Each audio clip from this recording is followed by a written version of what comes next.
목 디스크가 없는데도 팔이 저린 이유는 충분히 생길 수 있으며 그 중요한 원인이 바로 견갑과 어깨 관절의 중심의 이탈이라는 겁니다.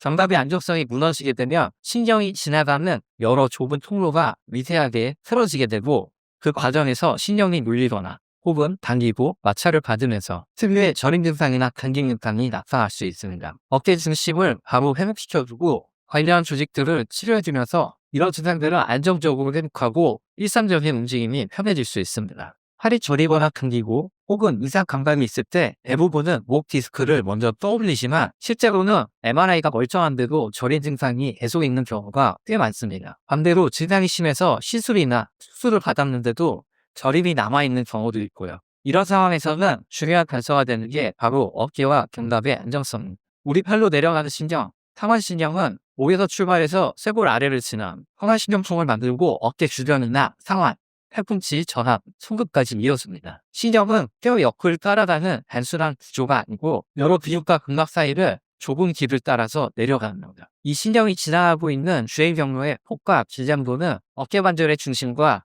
견갑의 안정성에 따라서 크게 좌우됩니다. 현대인의 많은 분들이 하루 종일 스마트폰을 보고 책상 앞에서 업무를 하고 혹은 옆으로 누워 자는 이런 잘못된 습관까지 겹치게 되면 견갑의 안정성이나 어깨 관절의 중심이 깨지게 됩니다. 근데 이렇게 관절의 중심이 이탈되게 돼도 젊거나 체력이 좋을 때는 몸이 알아서 보상작용을 통해서 보완해주게 됩니다.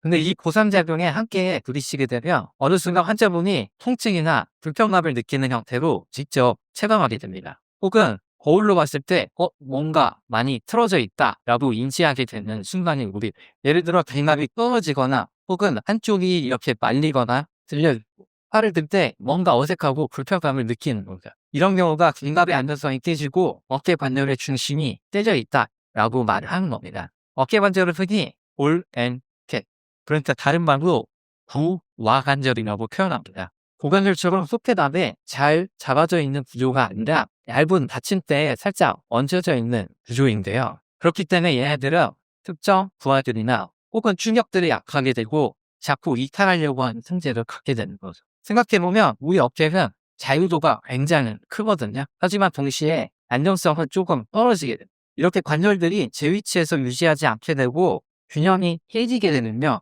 당연하게 한쪽 근육은 과하게 당기게 되고 한쪽 근육은 힘이 빠지게 되겠죠. 그러면 이 주변의 기장도가 뭔가 뒤틀어지게 됩니다. 우리 팔로 내려가는 이 상완신경은 전선으로 비유할 수 있습니다. 이 전선이 지나가려면 그 통로들이 자연스럽게 유지가 되면 좋겠죠. 신경도 마찬가지로 이 뼈들이 뭔가 불안정하게 되면 지나가는 경로가 좁아지거나 뭔가 뒤틀리게 되고 마찰이 되거나 혹은 허착, 유착이 되게 됩니다. 따라서 자연스럽게 움직여야 되는 이런 경로에서 신경이 걸려서 뭔가 당기거나 불편감을 느끼게 될 수 있는 거예요. 그래서 환자분들이 오시면 팔이 특정 각도로 올라가면 저리거나 혹은 팔을 오래 쓰면 점점 당기고 가만히 누워있는데도 찌릿찌릿하다 이런 표현을 하게 됩니다. 이런 증상은 목 디스크와도 증명 비슷한 부분도 있어요. 하지만 실제 검사에서는 아무 이상이 나오지 않거나 목을 아무리 치료해도 호전되지 않는 경우가 있는데 이 경우가 바로 여기에 해당합니다. 몸에서 이미 빠져나온 신경 경로들은 MRI를 아무리 찍어도 잡히지가 않거든요. 몸에서 나오는 신경근이 아니라 이미 빠져나오는 말초 신경이 근육과 근막에서 씹혀 있거나 혹은 포착이 돼 있으면 이건 영상검사도 잘 나오지 않습니다. 정상이라고 하면 이런 신경들은 근육 사이에서 자유롭게 미끄러져야 되거든요. 그런 걸 탈출이라고 하는데 어깨 관절이 뭔가 틀어지게 되면 얘네들이 자유롭게 활주가 되지 않게 되고 뭔가 끼이고 신경 자극을 받게 되면서 불편함을 나타내게 되는 거죠.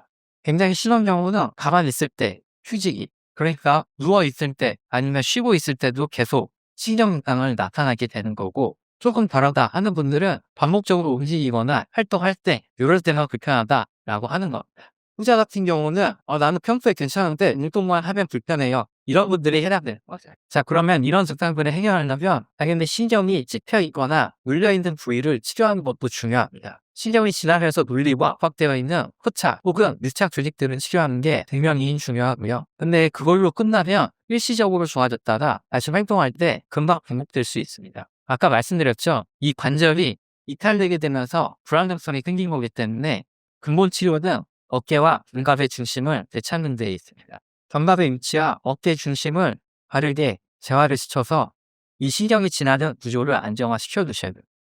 정리하자면 팔저림이 계속 지속되는데 상추의 문제들을 아무리 치료해봐도 효과가 없다라고 한다면 이런 관점에서 한번 꼭 생각해 보시기 바랍니다. 그럼 지금까지 팬레드였습니다.